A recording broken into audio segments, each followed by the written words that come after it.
자, 교재 354페이지까지 왔습니다. 다섯 번째, 신고 내용의 조사라는 제목입니다. 이렇게 하겠죠. 지금 신고해야 될 사항이 뭐라 그랬죠?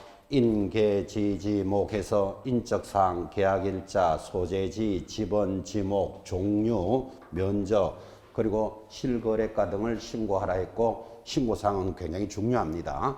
자, 그래서 신고를 했는데 저 신고사항이 거짓으로 했거나 혹은 누락이 되어 있을 수도 있잖아, 그죠? 그러면 신고가 탁 들어오면 이 신고 내용을 조사하겠다라는 단어입니다.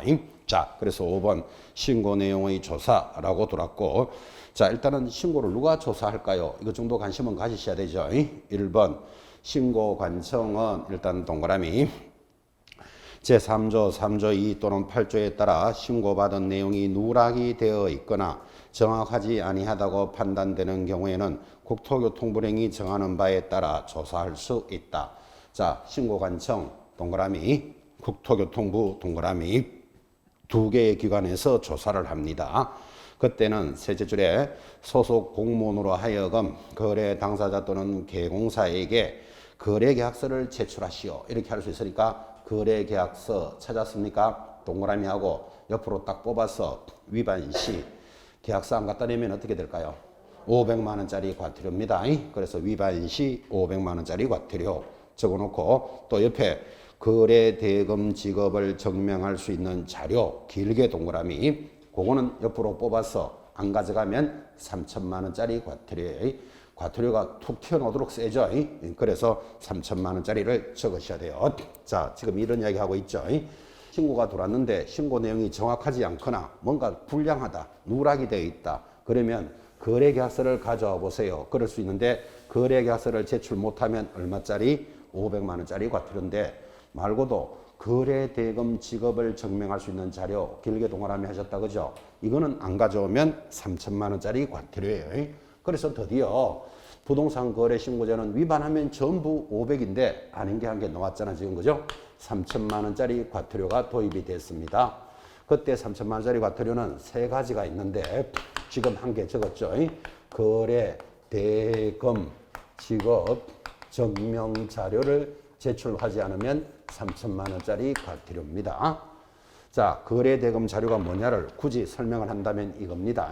자, 여기에 있는 게 예를 들어서 아파트라고 치고, 여러분 이 아파트에 안 살아봤지만 대략 저 아파트가 얼마다 정도는 아시죠? 대략. 또는 안 살아봤지만 값을 말고도 다른 사람들도 그동안에 꾸준히 매매했는 게 신고가 들어왔겠죠. 그래서 이 신고 가격이 대체적으로 뭐 5억 또는 4억 9천, 5억 1천 이렇게 해서 5억대로 신고가 되는데, 이 값하고 어른 실거래가를 3억에 사고 팔았다 이렇게 신고가 들어옵니다. 그러면 누가 봐도 좀 이상하잖아 지금, 그죠? 다른 사람들은 대체적으로 5억대에서 거래를 하는데 자기들은 3억에 사고 팔았대. 그래서 신고관청이 어찌하여 그대들은 3억에 사고 팔았습니까? 하고 물어보니까 매도인이 방긋방긋 웃으면서 매수자가 내 여친이걸랑요, 그래서 3억에 싸게 팔았다 이렇게 말하는 거예요. 여러분 5억짜리 아파트를 3억에 팔면 위반이다 아니다? 위반 아닙니다. 어떤 사람은 위반이다 그러더라고요. 그래서 내 속으로 여친이 없어서 그렇구나 이렇게 생각했어요. 아니 5억짜리 아파트를 내가 여친이어서 3억에 팔면 위반이다 아니다? 위반은 그냥 줘도 괜찮지, 그죠? 그래서 뭐라고 말하는가 하면 매수자가 내 여친이어서 싸게 팔았다 이렇게 말하는 거예요. 그러면 합리적이잖아 이게, 그죠? 그러면 신고관청이 여친 증명서라는 걸 좀 떼오세요 이렇게 되는데, 여친 증명서라는 게 뗄 수 있다 없다? 이제 이건 못 떼잖아 사실은, 그죠? 그러니까 3억에 주고받았다라는 자료를 가져와 봐라. 이게 거래 대금을 지급한 증명 자료예요. 이거를 제출 못하거나 허위로 제출하면 얼마짜리다? 3천만 원짜리다. 지금 그 이야기 하는 거예요. 그래서 앞으로 여러분들은 여친 사건 딱 들어오면 얼마짜리? 3천만 원짜리 이렇게 딱 갖다 붙어야 돼요. 자, 다시 부동산 거래 신고자는 위반했다 하면 얼마? 500인데 이제 아닌 게 하나 있잖아. 3천만 원짜리 과태료. 좀 이따 하겠지만 모두 몇 종류? 세 종류예요. 왜 세 종류일까요? 3천이니까 이렇게 딱 기억해요. 3천의 세 종류인데 지금 이제 한 개 나왔잖아요. 여친 사건 뭐라고요? 거래 대금 지급 증명 자료 제출 못하거나 허위로 제출하면 3천만 원짜리입니다. 다음 주 수업에 남친 사건 나옵니다. 그 남친하고 헷갈리면 안 됩니다. 여친 하면 자동으로 얼마? 3천만 원짜리인데, 자, 그러면 여러분들은 진짜로 우리는 여친에서 3억에 주고받았다라는 자료를 가져오라 그랬는데 어떤 자료를 가져가야 될까요? 진짜 여친에서 3억에 주고받았다면 뭘 가져가야 되냐고? 그렇게 나오잖아요. 교재 제일 밑에 그림 박스 한번 봐봐요. 2번에 보면 입금표 또는 통장 사본 3억에 송금했다는 송금표 가져와 보라 이 말이잖아. 그지? 이거 암기다 상식이다. 상식이지. 이런 걸 어떻게 암기하겠어요? 오른쪽에 올라가 봐요. 3번. 예를 들어서 난 대출을 받아서 3억을 줬단다. 그럼 3억을 대출 받았다는 자료가 있을 거 아니라. 그죠? 대출을 나타내는 소리요. 정기예금이 만기되었다. 그럼 만기돼서 샀다면 만기되었다는 자료를 가져와 봐라 이 말이에요. 거기 주식이나 채권을 처분했다. 이해되겠죠? 이거 굳이 암기해야 될 소리는 아니잖아. 그죠? 내가 여친이어서 3억에 갖다 준 자료가 뭐 만기가 돼서 만기금을 가지고 샀다. 대출 받았다. 대출을 나타내서 어떤 자료라도 나온다고. 그죠? 근데 이게 또 여친이 똑똑해요. 얼마나 똑똑한가 하면 우리는 자료가 없다. 송금 안 했다. 이 말이에요. 뭐 했다? 현금을 줬다. 현금 줄 수도 있잖아. 그죠? 현금을 주면 자료가 없죠. 그런데 반드시 받은 사람, 매도인이 사용한 용도는 있을 거 아니라. 그죠? 3억을 받아서 골프채를 샀다. 그럼 골프채를 샀다는 거 자료를 가져와 보라 이 말이에요. 사용한 용도. 매도인이 골프채를 안 사고 그 3억을 땅에 묻었어요. 이렇게 말하는 거예요. 땅에 묻었으면 땅에 묻었다는 사진이라도 가져와 보라고. 그럼 어떤 자료든 나오잖아 지금. 그죠? 그래서 이 거래 대금 지급 자료를 제출 못하면 얼마짜리다? 3천만 원짜리 과태료입니다. 자, 그렇게 해서 355페이지 이제 이렇게 자료를 제출하고 거기 박스 밑에 2번 보면 신고 내용을 조사한 경우 신고관청은 시도지사에게 보고하고 시도지사는 셋째 줄입니다. 국토교통부령이 정하는 바에 따라 국토장관에게 보고하여야 한다라는 단어입니다. 자, 이제 한번 물어봅시다. 서울 강남에 있는 아파트를 사고 팔았습니다. 그러면 어디 가서 신고합니까? 강남구청에 신고하겠죠. 그러면 강남구청장은 그 결과를 서울시장, 시도지사에게 보고하면 시도지사는 그것을 묶어서 월 한 번씩 누구한테 보고한다? 국토장관한테 보고하라. 그 내용이에요. 그죠? 그러니까 우리나라에서는 지금 매매가 일어나면 모든 자료는 국토교통부에 다 들어가 있습니다. 부동산을 매매하면 국토교통부에 보고가 돼 있다. 참고하셔서 하단의 것은 읽어보면 됩니다. 자, 이제 넘어가니까 이번에는 357페이지로 갑니다. 상단에 신고 필증의 교부 별표입니다. 자, 이제 이렇게 신고를 하면 신고 필증을 교부해 주는데 언제까지 교부합니까? 하니까 그때 6번에 2번입니까? 신고를 받은 신고관청은 신고 내용을 확인한 후 신고인에게 신고 필증을 언제까지 교부한다? 지체 없이 교부한다가 시험에 잘 나옵니다. 그거 지체 없이의 동그라미. 이거를 7일 내로 교부한다. X. 15일 내로 교부한다. X예요. 왜 그런가 하면 여러분 이게 지금 매매만 신고하기 때문에 거래가 신고가 탁 되면 자동으로 등기하러 가겠죠. 자, 그러면 신고 필증이 딱 나오면 바로 가서 등기를 해주는데 여러분 등기라는 것은 똑같은 물건에 1번에 돼 있거나 3번에 돼 있는 자는 권리가 다르잖아. 그죠? 그래서 시장 군수구청장이 늦게 내줘가지고 저 사람은 7일 만에 등기되고 8일 만에 등기되고 이래 되면 그 손해를 누가 책임지는데. 그죠? 그래서 시장 군수구청장 그런 책임을 안 물으려고 신고가 들어오면 신고 필증은 언제 교부해준다? 지체 없이 교부해주도록 돼 있다고. 이거를 7일, 15일 하고 나올 때마다 틀리고 있으면 안 된다 이 말이에요. 그죠? 신고 필증은 지체 없이 교부해 줍니다. 그리고 그것을 가져가면 바로 등기해 준다 이 말이에요. 그죠? 스토리가 그렇게 가고. 자, 7번 가격의 검증이라는 단원이 들어왔습니다. 자, 실거래가가 제일 중요하기 때문에 실거래가 신고가 딱 들어오면 이 실거래가가 정상적으로 신고했는지 검증하겠다. 1. 동그라미 1번. 누가 합니까? 국토장관은 동그라미 딱 찍어놓고 두 줄 읽을 필요도 없이 마지막 줄에 검증체계를 구축 운영해야 한다. 줄 것입니다. 그럼 동그라미하고 줄 긋는 거 연결하니까 국토장관이 검증체계를 구축한다. 즉 시스템은 국토장관이 만들어라 그 말이에요. 자, 만들어 놓으면 쭉 내려가서 큰 2번에 1번. 이번에는 신고관청은 동그라미 줄 빼고 마지막 줄에 줄 것입니다. 검증하여야 한다. 중간에 볼 필요 없어요. 검증은 누가 한다? 시장 군수구청장이 검증을 합니다. 자, 바로 밑에 동그라미 2번. 그때 신고관청은 가격 검증 결과를 해당 부동산 소재지를 관할하는 줄 걸까요? 세무서장에게 통보를 해서 이제 매매가 일어났으니까 양도세, 취득세가 발생하잖아. 그죠? 세금 자료로 세무서장이 활용하겠다. 누가 통보해 준다고 돼 있죠? 시군구청장이 자기한테 신고가 들어왔으니까 자기가 세무서장에게 통보를 해준다라는 절차였습니다. 넘어가서 358페이지 상단의 8번 역시 계약 해제 등의 신고입니다. 해제에 동그라미 놓고 별표 탁 찍으셔야 됩니다. 해제가 무슨 뜻이죠? 해제는 계약이 깨졌다 이 말이에요. 자, 깨졌다는 걸 이렇게 설명합니다. 자, 이 두 사람이 5억에 사고 팔았다 그랬죠. 그러면 계약서가 나오잖아요. 1월 1일 계약금을 1억 지급하기로 하고 2월 1일 뭐 중도금을 3억 지급하고 3월 1일 잔금을 1억 지급하겠다. 그러면 5억이 되죠. 자, 이걸 5억에 사고 팔았으니까 예를 들어서 계약서가 이렇게 나왔다면 지금까지 배운 솜씨대로 몇 월 며칠까지 신고해야 됩니까? 계약 체결일로부터 며칠로 한다? 30일 내로 신고한다고 배우셨습니다. 체결일로부터 31일이니까 1월 31일까지는 신고하라. 지금 이 말을 배운 거예요. 이거를 또 잔금 지급일 3월 31일 이렇게 대답하면 또 한 문제 날아갑니다. 체결한 날로부터 30일 내로 신고하는데 이 갑하고 을은 언제 신고를 했는가 하면 1월 15일 신고를 했어요. 언제까지 신고하면 된다고요? 1월 31일까지 하면 되는데 1월 15일 신고하면 무슨 현상이죠? 착한 현상, 잘하는 현상, 괜찮은 현상, 그저 그런 현상이에요. 여러분도 그렇잖아요. 지금 사고 팔았으면 30일 내로 신고해야 되고 안 하면 500만 원 과태료인데 이걸 들고 있을 이유가 없잖아. 빨리 신고하지. 그래서 이 사람들은 1월 15일 신고를 했다니까요. 어떻게? 인계, 지지, 목, 종면, 실조 중 매수 매도인의 인적사항 실거래가는 5억입니다. 이렇게 신고를 다 했다니까요. 자, 1월 15일 신고를 하고 이제 2월 1일이 되면 중도금이 넘어갔겠지. 그런데 2월 15일이 돼가지고 계약이 무효 해제 취소되는 수가 있다 없다? 있겠죠. 중도금 지급하고도 계약은 깨질 수 있잖아. 그죠?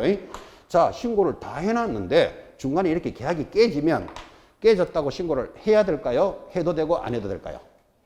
아, 지금은 해야 돼. 작년까지는 해도 되고 안 해도 됐어. 그러니까 해도 되고 안 해도 되는 이유가 왜 그런가 하면 2월 15일 계약이 깨지면 3월 1일 잔금이 넘어간다 안 넘어간다? 안 넘어가겠지. 그러면 매도 매수인이 바꿀 일도 없고 세금이 발생될 일도 없고 그냥 놔두는 거예요.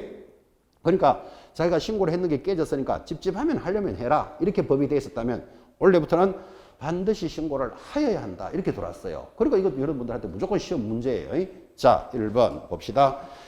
거래 당사자의 동그라미 3조에 따른 거래 신고를 한 후 해당 계약이 해제 무효 취소가 되었다면 해제 등이 줄 것입니까? 확정된 날로부터 며칠 내로 30일 내로 신고관청에 공동으로 동그라미 합니다. 신고하여야 한다. 그러니까 동그라미 했는 거하고 동그라미 하면 거래 당사자는 신고를 하여야 한다. 이렇게 법이 바뀌었단 말이에요. 옆으로 뽑아서 위반시 적으셔야 돼요. 하여야 한다 그랬는데 안 하면 감각적으로 500만 원짜리 과태료예요. 그럼 이 말은 작년까지 할 수 있다 할 때는 이것에 대한 제재는 없었다고. 근데 지금은 하여야 한다로 돌았기 때문에 안 하면 500만 원짜리 과태료가 탁 붙는 거예요. 500만 원짜리 과태료입니다. 더 재밌는 게 있습니다. 바로 밑에 2번. 이번에는 개공사의 동그라미 이 법 3조 4항에 따라 거래 신고를 한 경우에는 개공사가 신고를 셋째 줄에 하여야 한답니까? 할 수 있답니까? 할 수 있다로 돌았잖아 봐요. 할 수 있다의 동그라미. 자, 할 수 있다 동그라미 해놓고 옆으로 딱 뽑아서 위반시. 안 하면 어떻게 될까요? 제재 X 적으셔. 또 500만 원 과태료 이래 나오잖아 지금 봐요. 그러니까 할 수 있다니까 해도 되고 안 해도 되잖아요. 그러니까 여기서 개공사가 안 하면 하고 위반에 들어오면 제재는 없다. 이걸 기억하셔야 된다고. 자, 그럼 이거를 또 헷갈리면 안 되는 게 누구는 해야 되고 누구는 할 수 있고 이게 무슨 사연입니까가 아니고 봐요. 여러분 두 사람이 5억으로 계약을 했다고 실거래가 등을 신고했는데 중간에 계약이 무효해제 취소되었다. 깨졌다라는 말은 개공사가 계약을 깹니까? 갑을이 깹니까? 상식적으로 매도 매수인이 계약을 깨는 거잖아. 그죠? 그러니까 당사자들은 깨졌다고 해제된 신고를 하여야 한다. 이렇게 돼 있다고. 개공사는 뭐를 해줄 수 있다. 해도 되고 안 해도 되는 거예요. 그래서 당사자들이 야 당신이 수수료도 받고 거래 신고했던 사람이니까 당신이 좀 신고해 주세요 하면 개공사는 해줄 수 있다. 이렇게 돼 있는 거예요. 계약을 깨는 사람은 개공사가 아니기 때문에 깨진지도 모르고 있는데 지금 안 했다고 500만 원 과태료 매길 수가 없는 거잖아요. 이게 그죠? 그래서 여기에는 제재가 없다. 이걸 기억해 놓으셔야 돼요. 한 번은 하여야 한다. 한 번은 해줄 수 있다. 됐죠? 개념을 딱 잡아 놓으셔야 됩니다. 자, 이번에는 359페이지로 가니까 이번에는 정정 신청이 들어왔습니다. 상단에 정정의 동그라미를 딱 찍으시고, 정정은 이겁니다. 자, 지금 보다시피 매수 매도인의 인적사항, 계약일자 이런 것들을 신고를 다 해놨는데, 자, 여기 매수자 을이 강남 역삼동 17번지에 살아요. 17번지에 사는데 잘못 적어가지고 19번지로 적었다니까요. 그러면 이렇게 고치고 17로 적는 것을 뭐라 그런다? 정정한다 그래요. 그러니까 신고를 할 때 처음부터 잘못됐으면 뭐 한다? 정정한다. 그 정정이 들어왔다 이 말이에요. 그런데 첫 번째는 잘 적었는데 나중에 달라졌어. 나중에 달라지면 변경 신고하는 거예요. 그래서 이제 그걸 구분하기 위해서 지금 정정의 동그라미를 했는데, 자, 볼까요? 첫째 줄에. 거래 당사자는 개공사는 계약 신고 후 다음 내용이 하나에 해당되는 사항이 줄 것까요? 잘못 기재가 되었어. 처음부터 잘못 적었다는 말이잖아. 그죠? 잘못 기재가 되면 정정할 수 있다. 뭐, 기역, 니은, 디귿, 리을, 미음 몇 개? 5개. 그건 정정할 수 있는 게 쫙 돌았다. 이 말이에요. 자, 만약에 이걸 시험에서 묻는다면 이 5개 중에 하나를 빼내고 다음 중 정정사항이 아닌 것을 찾으시오. 이렇게 밖에 물을 방법이 없죠. 자, 그럼 이 공부를 하려면 이 5가지를 앞글자를 따서 막 이렇게 이제 암기를 해야 되는데 이게 무슨 귀신도 아니고 나올 때마다 어떻게 암기를 다 하겠어요, 여러분들. 그죠? 또 나온다는 보장도 없는데 이게 30회 때 이제 한번 지나갔다 이 말이에요. 그러면 이렇게 정정할 수 있는 걸 가만히 보면 당사자들의 주소, 방금 주소 바꿔준 거 보셨죠? 17번지를 잘못 적어서 19번지로 수정했으면 이렇게 정정해 줄 수 있다 이 말이에요. 이 주소, 전화번호, 휴대폰 번호, 거래 지분 비율, 개공사 전화번호, 상호 이런 것들을 정정해 주는데, 자, 암기를 하면 제일 좋고 암기를 안 하면 쫙 보면 별 볼 일 없는 것들을 정정해 주는 거예요. 그러니까 중요한 것들은 정정이 된다 안 된다? 절대로 안 돼요. 그러면 여러분 이런 문제를 탁 만나거든. 이거 중요한 사항이다 아니다를 한번 생각해 보면 된다고. 다 암기를 하는 게 아니고, 자, 옆에 받아쓰기 합니다. 빈칸에 옆에 거래대금 적어놓고, 자, 여러분 거래대금은 중요하다 안 중요하다? 중요하잖아. 이런 건 절대로 정정 안 된다는 뜻이에요. 그게 답으로 된다고. 정정되지 않는 거 거래대금. 자, 또 계약일자 적어놓고, 계약일자 중요하다 안 중요하다? 당연하지. 왜 그러면 계약일로부터 30일 내로 신고 안 하면 500만 원 과태료가 나오는데 1월 1일 계약 신고해놓고는 1월 25일로 바꿔주세요. 절대로 안 바꿔줘요. 그럼 500만 원 과태료 낼 의미 없어지잖아. 그죠? 뭐 상식적으로 계약일자 중요하다는 느낌을 가져보라 이 말이에요. 계약일자 X, 당사자 성명 적어놓고, 자, 매도 매수인의 성명 중요하다 안 중요하다? 중요하지. 그러면 절대로 못 바꿔준다고. 그거 바꿔주면 사람 달라지기 때문에 그래요. 당사자 성명 X 같은 게 뭘까요? 주민등록번호 절대로 수정 안 해준다고. 그죠? 사람 달라지잖아. 그죠? 자, 그러면 자꾸 적는 게 끝이 아니고, 별 볼 일 없는 것들은 정정이 되는데 이렇게 중요한 것들은 정정이 안 된다. 이제 이렇게 의식하는 게 이 단원 전체를 다 공부하는 거다 이 말이에요. 이제 이때 까칠한 게 하나 들어와요. 받아쓰기 하나 더 해요. 부동산 소재지 적어봐요. 부동산 소재지. 여기 보면 인계, 지지, 모 할 때 지가 뭐다? 소재지, 지번, 지목, 종류 이래 나가잖아. 그죠? 부동산 소재지는 정정해 줄까 안 해줄까요? 절대로 정정 안 해줘요. 물건에 달라져 버려. 물건의 대상이 달라지기 때문에. 그죠? 이런 건 좀 조심하셔야 되죠. 주소는 아까 정정된다 그랬잖아. 주소는. 근데 부동산 소재지는 정정 안 된다고. 되겠습니까? 이런 것들을 살짝 조심하는 거예요. 별 볼 일 없는 것들은 정정해 준다. 이렇게 중요한 것들은 정정이 안 된다. 그거를 밑에 교재에 쫙 적어 놨다고 지금. 그죠?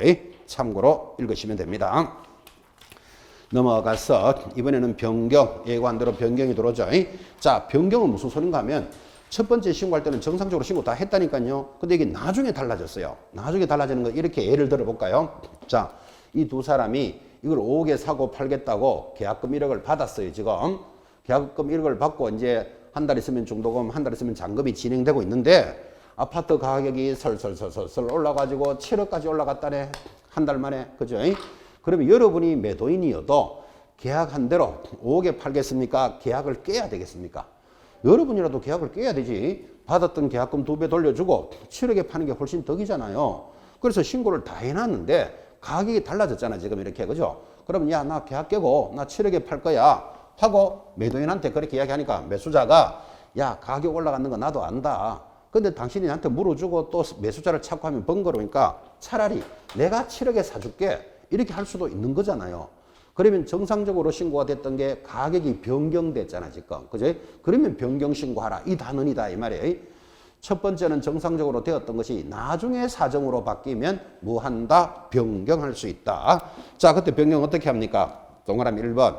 거래 당사자 또는 개공사는 계약 신고 내용 중 다음 하나에 해당되는 사항이 변경이 되면 등기특별조치법에 따라 등기 신청 전 그거 도출 하나 꺼야 되죠. 신고관청에 변경할 수 있다. 그래서 등기하기 전까지 변경을 하지 등기 다 된 놈을 변경해 줄 수는 없다. 그죠? 그래서 등기 신청 전에 변경하는데 뭐를 변경해 줍니까? 1, 2, 3, 4, 5 쭈르륵 들어옵니다. 또 장난 아니지. 이걸 어떻게 또 다 한 게 하냐고. 거래 지분 비율, 지분 면적, 조건과 기한을 변경해 준다. 이렇게 들어오는데 여기서 배운 건 하나 있어요.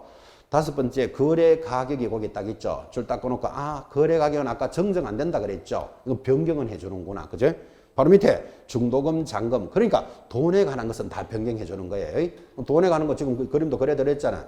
새로 매수자 찾는 것보다는 내가 차라리 이거 신고해 줄게. 이거는 변경 신고 받아주겠다 이 말이에요. 계약금, 중도금, 잔금에 대해서는 변경해 주겠다. 그래서 양이 많은데 시험에 나올 것이 정해져 있어요. 시옷 이형을 딱 묶어요. 별표. 그래서 변경 단원에서는 시옷 이형만 들어와요. 시옷이 뭐죠?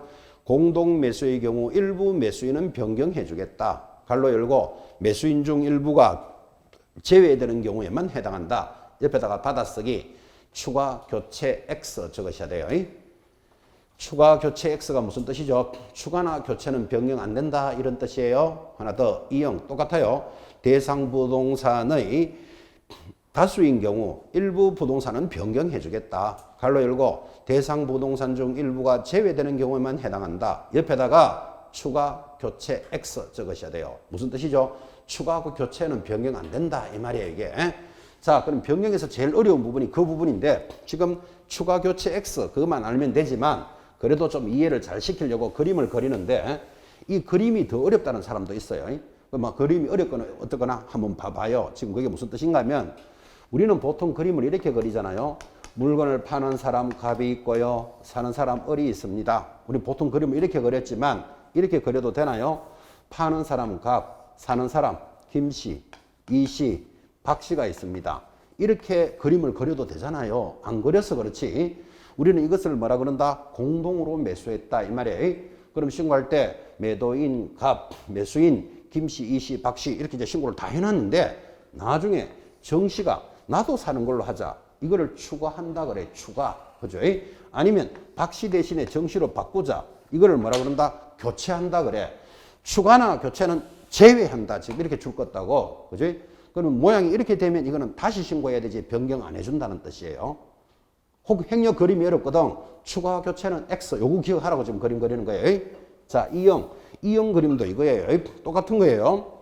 우리가 그림을 이래 그리잖아요. 물건을 파는 사람 갑이 있고요. 사는 사람 을이 있습니다. 통상적으로 이래 그리지만 이렇게 그려도 되나요?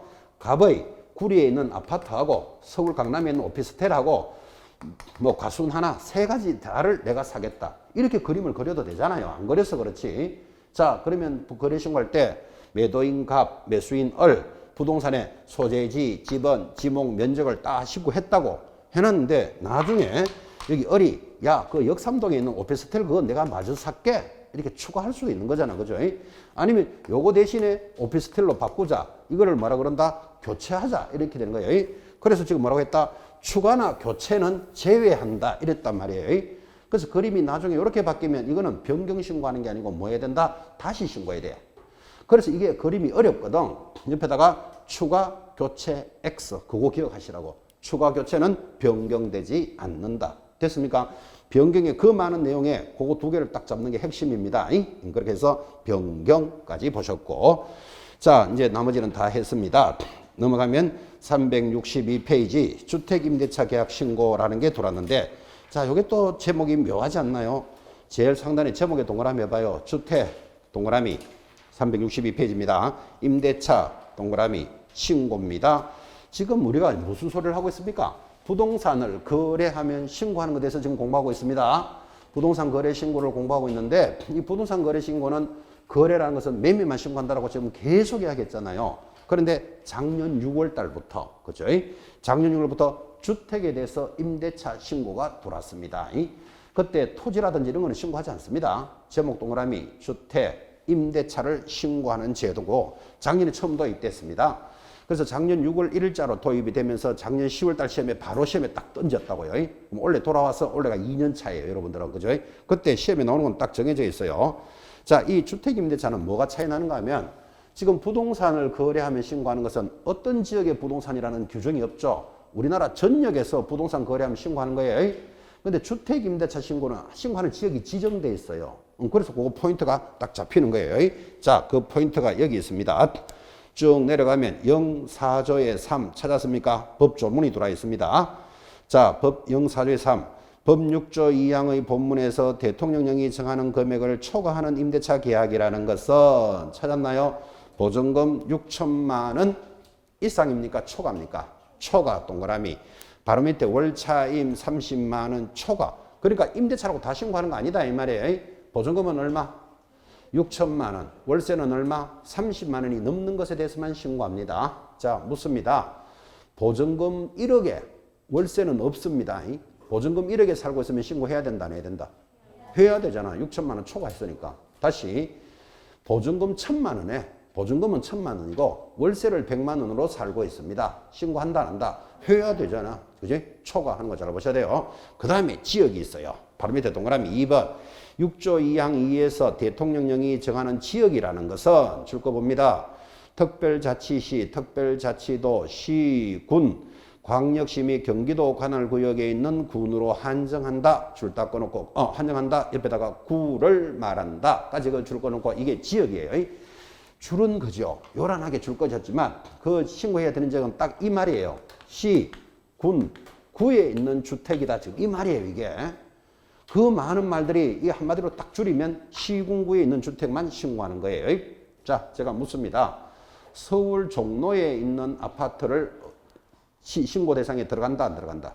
당연하지. 서울시기도 하지만 종로구청에 들어가 있잖아, 지금. 그죠? 이해할 필요도 없어요. 강남 역삼동에 있는 주택을 임대하면 신고한다, 안 한다? 해야 돼. 강남 역삼동 강남구 안에 있잖아, 지금. 그죠? 부산광역시에 있는 주택 신고한다, 안 한다? 해야지. 광역시라면서. 또 그 광역시에는 구가 있어요, 분명히. 동네구, 그죠? 그러니까 시군구라 그랬잖아, 그죠? 자, 그러면 여기 군지역이 중요한 거예요. 군지역은 경기도만 한한다는 게 중요한 거예요.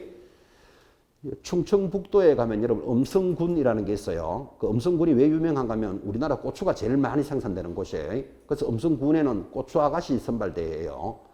뭐가 좀 이상하지 않나요? 음성군에 무슨 아가씨 선발한다고요? 고추 아가씨 선발해요. 고추가 전국적으로 제일 많이 나니까. 그럼 음성군에 있는 주택을 임대하면 신고한다, 안 한다? 안 해. 구는 경기도 지역만 한한다니까. 그죠? 그러면 감 잡으셨나요? 시, 군, 구에 있는 주택인데 구는 경기도만 한한다. 자, 경기도에 가면 양평군이 있어요. 양평군에 있는 주택을 임대했다. 신고한다, 안 한다? 해야 돼. 경기도니까. 됐죠? 그러면 다들 강화군 이런 거 다 해당되는 거예요. 군 지역은 경기도에 안 한다. 그러니까 시, 군, 구 이렇게 따지면 되는 거죠. 물어봅시다. 구리시에 있는 주택 신고한다, 안 한다? 그 시군구에 들어가잖아. 구리시. 하남시에 있는 주택. 해야지. 하남시라면서. 분당에 있는 주택, 분당. 왜 할까요? 성남시 분당구 이래 들어가는 거예요. 그게. 그거 성남이니까 신고해야 되지. 용인시 처인구에 있는 주택을 신고한다, 안 한다? 용인시라면서 당연히 하는 거예요. 시, 군, 구는 무조건 신고 대상에. 근데 뭐만 조심하면 된다? 구는 경기도에 한한다. 됐습니까? 그러면 이 신고 지역에 해당되더라도 보증금이 얼마? 6천만 원을 초과하거나 월세 얼마 30만 원을 초과하는 지역에 대해서만 합니다. 자, 또 중요한 게 있습니다. 거기 363페이지 오른쪽으로 오면 변경, 해제, 신고 등을 보시면서 신고에 대해서는 어쩌면 제일 중요한 게 이겁니다. 363페이지 363페이지 신고해서 신고하면 됩니까? 됐는데 자, 거기 363페이지 중간에 2번의 표에 법조문에 동그라미 4번 봅니다.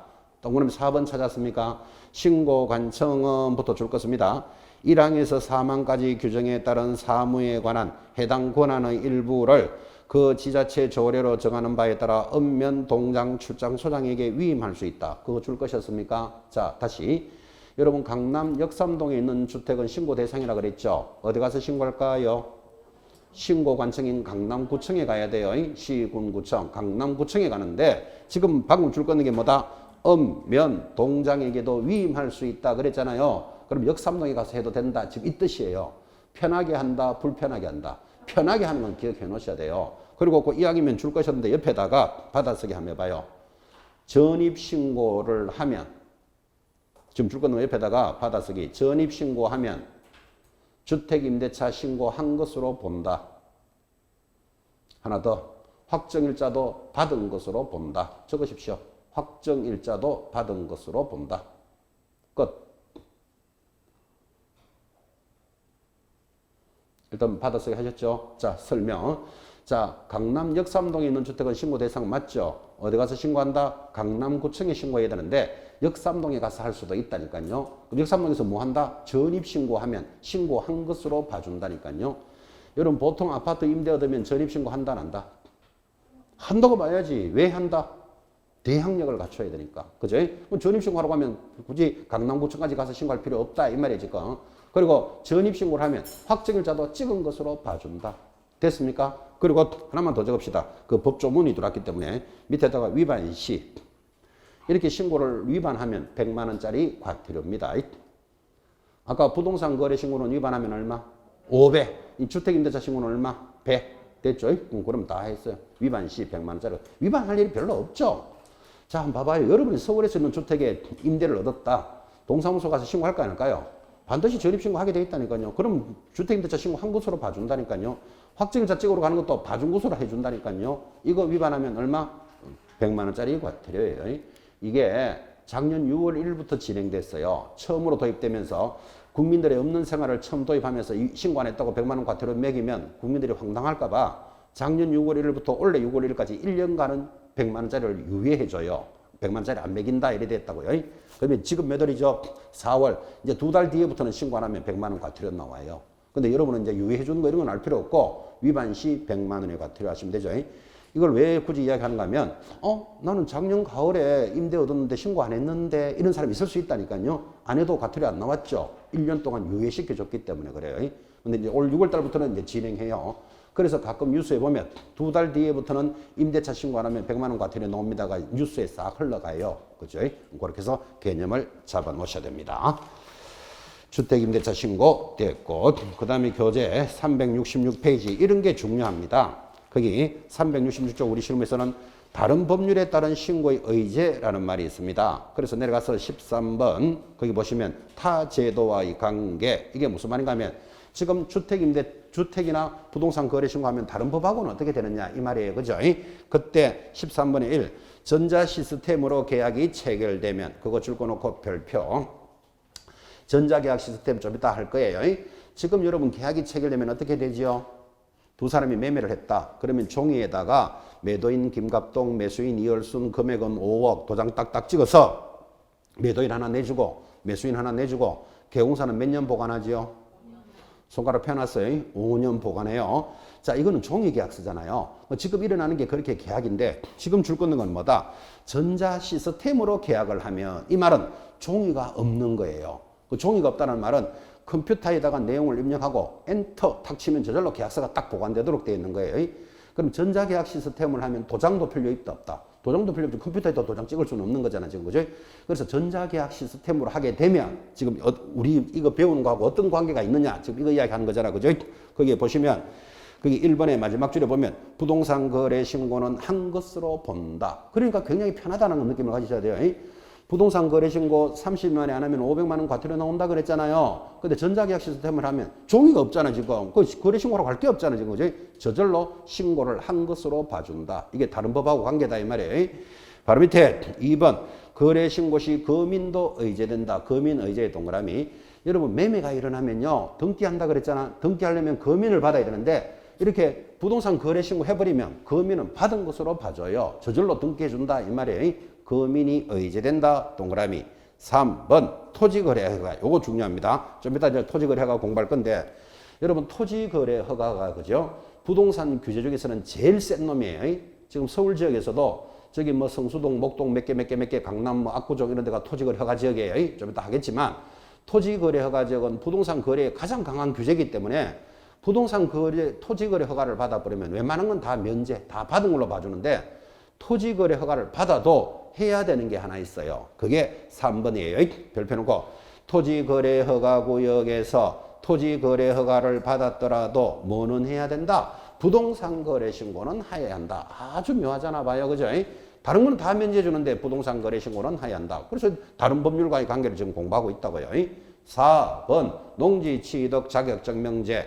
농지에 대해서도 농취증을 발급받아도 부동산 거래 신고는 해야 한다. 농취증하고 부동산 거래 신고는 별도의 이야기예요. 농취증도 오늘 마무리 편에서 합니다. 자, 다른 제도와의 관계. 위반 시의 제재 다 했습니다. 오른쪽 367페이지. 자, 좀 전에 공부했습니다. 100만 원짜리 과태료 공부 하나 하셨습니다. 100만 원짜리 동그라미 놓고 언제죠? 바로 밑에 줄에 주택임대차 신고를 위반하면 100만 원짜리. 방금 들으셨죠? 자, 내려가면 500만 원짜리 과태료는 500이다 이렇게 공부하는 거 아니라 그랬어요. 위반했다 하면 자동으로 얼마? 500 탁 찍으면 돼. 아닌 거를 체크하셔야 돼. 그래서 넘어가면 상단에 3번 3천만 원짜리 과태료 드디어 나왔잖아 봐요. 그죠? 금액이 크죠? 그래서 별표 딱 찍어놓고 딱 공부하는 방법. 3천만 원짜리 과태료는 종류가 모두 몇 개? 책에 4개로 적어놨죠. 저자가 잘못 적은 거예요. 3천만 원짜리 과태료는 몇 종류다? 3종류예요. 자, 3천만 원짜리 한번 봅시다. 거기 그 3번에 1번은 보실 필요 없고 2번에 신고관청이 요구한 그 밖에 필요한 조치를 이행하지 않은 자, 그 1번, 2번을 묶어봐요. 1번, 2번을 묶으면 거기 1번에 줄 있는 게 거래대금 지급 증명 자료를 제출하는 그 이야기예요. 1번, 2번이. 아까 무슨 사건? 여친 사건. 그게 3천만 원짜리 하나를 2개로 잘라놓은 거예요. 1, 2로. 그래서 그거 하나. 그 다음에 3번. 사조 사항을 위반하여 거짓으로 신고한 자가 두째 줄입니다. 계약이 체결되지 않았음에도 불구하고 계약이 체결 안 됐는데도 계약 신고하는 놈이 있어요. 불구하고 동그라미.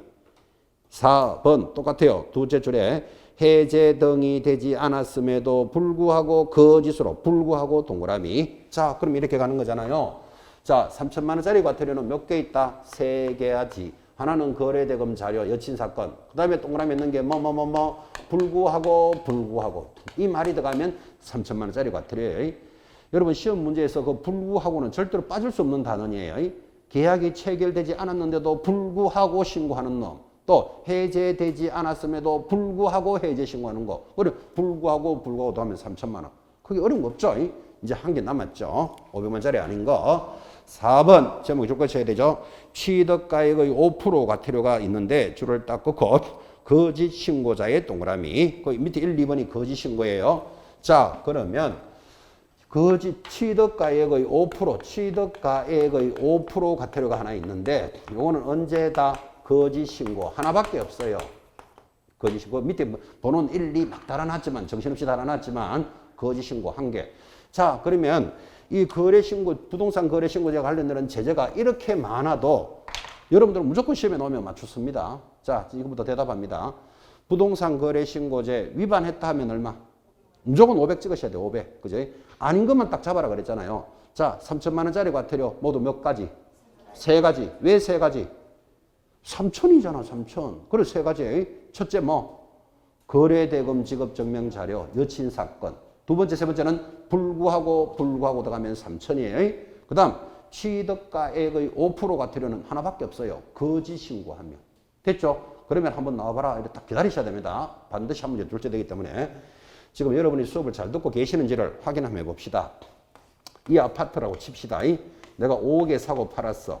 그럼 실거래가가 5억이면 얼마로 신고해야 되죠? 5억으로 신고해야 되잖아요. 그런데 4억으로 신고하다가 적발됐어요. 4억으로. 그러면 받을 수 있는 제재가 뭘까요?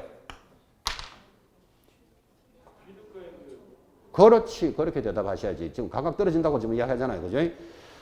얼마에 거래했다고요? 5억. 그럼 신고를 얼마 했다? 4억. 거짓 신고했잖아요. 적발되면 취득가액의 5%. 그러니까 5, 25, 2,500만 원 과태료다. 이렇게 대답하셔야 된다고. 지금 이게 안 나오는 사람은 그냥 들어놓고도 그냥 멍하게 따라가는 거예요, 지금. 거짓 신고했잖아요, 지금. 그죠? 한 번 더 물어봅시다. 5억 주고 계약을 했어요. 며칠 만에 신고하라 그랬죠? 30일 만에 신고하라 그랬잖아요. 간도 크지. 신고 자체를 안 해버렸어. 30일 내에. 제재가 뭘까요? 제재가 뭘까요? 미신고 500만 원 과태료예요. 무조건 500 찍어라 그랬잖아요, 지금. 다시. 5억 주고 계약을 했어요. 5억으로 신고하는데 60일 만에 신고했어요. 제재가 뭘까요? 그렇지. 30일 만에 안 했는 거잖아. 안 했는 놈이나 60일 한 똑같은 놈이잖아요. 미신고. 얼마? 500만 원짜리 과태료. 이 정도 감각이 안 따라오시는 분은 부진합니다. 부진. 그래서 다시 다 정리하면 부동산 거래 신고에 관련되는 거는 위반했다 하면 얼마? 500 찍어놓고 아닌 거 2개 잡아라 그랬다고요. 3천만 원짜리 과태료 모두 몇 개? 3가지. 왜 3가지? 3천이니까 첫 번째 뭐 여친 사건, 거래 대금 지급 증명 자료. 두 번째, 세 번째는 불구하고. 그 다음 취득가액의 5% 과태료가 있어요. 취득가액 5% 저거 센 겁니다. 10억짜리를 거래해놓고 8억으로 신고하다가 적발돼 버리면 10억의 5%, 취득가액 5%니까 5천만 원 과태료 내야 돼요. 그래서 이 취득가액 5% 과태료라는 게 세다라는 느낌을 가지셔야 돼요. 거짓 신고 아주 엄하게 만들어놨다는 걸 의식하셔야 됩니다. 자, 과태료의 부과 통보 하단에 있는 것들은 읽으시고 기준 이것까지 다 볼 필요 없다 그랬죠. 이 3천만 원짜리 이하인데 이거는 위반하면 500, 700 여기서 플러스 마이너스 2분의 1한다 이렇게 나간단 말이에요. 가볍게 보시면 되고 재밌는 단원이 따라옵니다. 뭐가 재밌는가 하면 거죠. 거기 374페이지 재밌는 단원 거기 상단의 제목이 뭐라고 되어 있습니까? 신고 위반 후에 줄 것입니까? 자진신고자에 대한 감면제도가 도입이 됩니다. 자진해서 신고하면 감면해 주겠다 이런 뜻이에요. 자, 제목에 줄 하나 것이고 자 밑에 쭉 내려오면 거기 제일 위에 봅시다. 제일 위에 상단에 법 29조 신고관청은 28조 2항 1호부터 4항까지 4항부터 5항까지 어느 하나에 해당하는 위반 사실을 줄 것입니까? 자진신고자에 대해서는 대통령령이 정하는 바에 따라 다음과 같은 규정에 따라 과태료를 감경하거나 면제할 수 있다. 감경 동그라미 하시고 옆에다가 50% 깎아줄 때는 몇 프로 깎아준다고요? 무조건 50%. 그 30%, 20% 깎아주는 거 없어요. 감경 50%. 면제 동그라미 밑에다가 100% 적으셔야 돼요. 자, 그러면 이제 동그라미 해서 제가 물어봅니다. 부동산 거래 신고에 대해서 자진 신고하면 50%를 깎아주거나 100%를 면제해 준다 이 말이에요. 그러면 그게 무슨 소린가 하면 결국은 이렇게 되잖아요. 자, 두 사람이 5억에 사고 팔았어요. 그럼 5억으로 신고해야 되잖아. 그죠? 그런데 매도 매수인이 말을 맞추면 언제든지 4억으로 신고할 수 있다는 건 이해하십니까? 아무리 취득가액 5%를 매기거나 말거나 우리 둘이 4억에 하자 하고 입 딱 다물고 있으면 뭐 4억으로 신고하는 거지 뭐 어떡할 거라 그지? 그래서 국가도 그거 다 알고 있다고. 거짓 신고하면 안 된다라고 하지만 거짓 신고가 들어올 거라는 걸 알고 있다니까요. 그래서 무슨 법을 도입했는가 하면 거짓 신고를 했더라도 자진 신고하면 100% 면제해 주겠다. 이렇게 그 배반하라는 법이 들어온 거예요. 배반하라. 그럼 100% 면제라는 이 말이겠죠. 두 사람이 5억으로 해놓고는 4억의 신고를 말을 맞춰서 했어. 해놓고 갑이 뻘뻘뻘뻘 가가지고 나 자진 신고하는 거예요. 거짓 신고했다고. 그럼 이 사람은 100% 면제. 과태료 안 냅니다. 그러면 100% 면제되면서 상대방한테 조사가 들어가겠죠. 진짜 거짓 신고했습니까? 이렇게. 신고가 들어갔을 때라도 불면은 50%는 깎아주겠다. 이 제도예요. 이 제도가 얼마나 모진가 하면 이제 두 사람이 설사 말을 맞추고 거짓 신고했더라도 한쪽이 배반해버리면 난리 나도록 만드는 거예요. 그래서 결국은 거짓 신고하지 마라. 지금 이 뜻이에요, 이게. 자, 언제 면제해 준다고요? 조사가 시작되기 전에 불면은 100% 면제. 조사가 시작되고 난 뒤에라도 불면은 50% 면제해 줍니다. 됐습니까? 이거를 자진신고자에 대한 감면제도, 그 영어로 리니언시언, 발음도 잘 안 되는데, 리니언시언 제도다, 뭐 그렇게 적어 놨잖아요. 그지? 리니언시언가 뭔가 그거 시험에 나온다, 안 나온다? 절대로 안 나옵니다, 그거. 그래서 자진 감면하면 100%, 50%를 깎아주는 제도가 도입이 됐습니다. 자, 그런데요, 그 왼쪽 여백에 적어요. 감면이 안 되는 게 있어요. 그게 이제 지금 교재는 거기 리니언시 제도다, 뭐 이렇게 막 어려운 말을 적어 놨는데, 옆에다가 뭐라고 적는가 하면, 받아쓰기예요. 3촌 감면 안 돼요. 이거 적어 놓으셔야 돼요. 받아쓰기 뭐라고 합니까? 3촌은 감면 안 돼요. 자진 신고하더라도 감면 안 되는 게 이거예요. 3촌은 감면 안 돼요. 이게 무슨 말인가 하면, 자, 여기 5가 뭐냐 하면, 거기 제재에 보시면 페이지 368페이지입니다. 368페이지.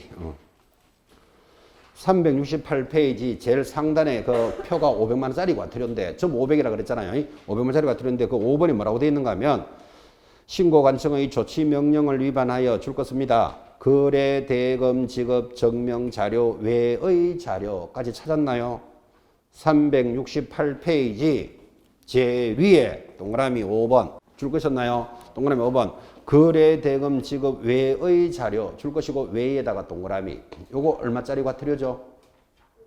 지금 보고 있는 게 500만 원짜리 과태료잖아요. 아까 했잖아요. 거래 대금 자료를 제출하지 않으면 얼마짜리다? 3천만 원짜리예요. 지금 뭐가 붙었는가 하면 외의 자료가 붙었다고. 왜? 그 외의 자료는 거래 대금 자료 외 예를 들면 거래계약서 이런 걸 안 가져오면 500이라고 아까 설명했다고요. 그리고 그거 안 가져오면 500만 원 과태료예요. 그리고 그 외의 자료 외에다가 동그라미 하시라고. 그 외자 하나 빼버리면 3천만 원짜리 과태료고 외가 붙으면 500만 원짜리 과태료예요. 그래서 그건 중요하단 말이에요. 그래서 그 외를 동그라미 했으니까 지금 3천 원 감면 안 돼 할 때 그 외의 자료가 500만 원짜리 과태료예요. 500. 그 다음 3천 원 3천만 원짜리 과태료 3개. 그러면 합이 몇 개? 합이 몇 개? 4개는 자진신고해도 감면이 안 되는 거예요. 그럼 이거 4개를 기억하라고 뭐라고 설명했다? 3천 원 감면 안 돼요. 그래 기억하시라고.